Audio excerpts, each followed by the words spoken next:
In this video, I'll be discussing the 2010 vintage of Dom Perignon, which is the most recent release. I recently had an opportunity to taste this wine, so I'll be providing both my tasting notes and also my buying recommendations. 2010 was a very challenging vintage in Champagne. Very few champagne houses declared a vintage for 2010, so for the most part that fruit will be used for the non-vintage champagnes. Dom Perignon, however, was one of the few houses that were able to produce a vintage. The problem with 2010 was that following very warm weather in July and the first half of August, there were extraordinarily heavy rains on August 15 and 16, and this combination of moisture and heat results in lots of humidity and is the perfect condition for botrytis and for rotting to occur on the fruit. And that's why a lot of the champagne houses were not able to produce a 2010 vintage champagne. However, what Dom Perignon decided to do was to let 20% of their Pinot Noir continue to ripen on the vine,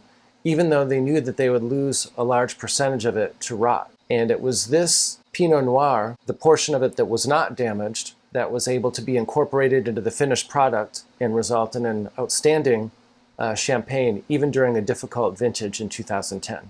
Due to the extremely warm weather in July and the first half of August, the champagne for 2010 has lots of tropical notes, like the 2009, which I like to refer to as Dom in a bikini. But it also has lots of fresh acidity, much like the 2008 vintage. So if I had to compare this champagne to the other releases, it would probably be a hypothetical blend between the acidity and freshness of the 2008 and the ripe tropical fruit of the 2009. It's drinking very well already, but it will also certainly continue to improve with age. My tasting notes for this wine include lots of toast, brioche, lychee, pineapple, peach, lemon, lime zest, dried ginger. There's an intriguing spice component to it as well. The most impressive thing about this champagne is it has a very strong mid-palate, and so it excels where many other wines tend to be weak. It's a rich, concentrated, powerful champagne, but also one that's balanced by tremendous freshness and acidity. It was also particularly impressive that the champagne held up in my glass for 90 minutes or more. It didn't fade at all over the course of that time. So this is definitely a champagne that I recommend. Even though 2010 is not going to go down as one of the better champagne vintages, this particular 2010 Dom Perignon comes close to the quality of the epic 2008 vintage and is definitely one that I recommend purchasing. My preference with Dom Perignon is always to drink it with extended age on it, oftentimes at least 10 years of additional bottle age following release.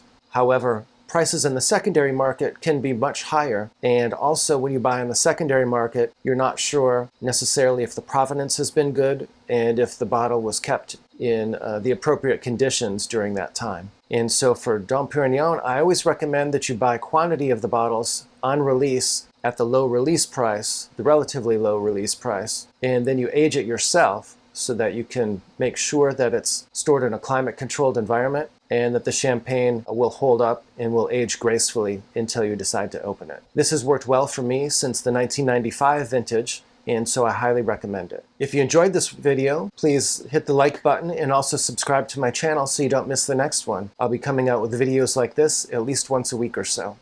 Until then, drink well.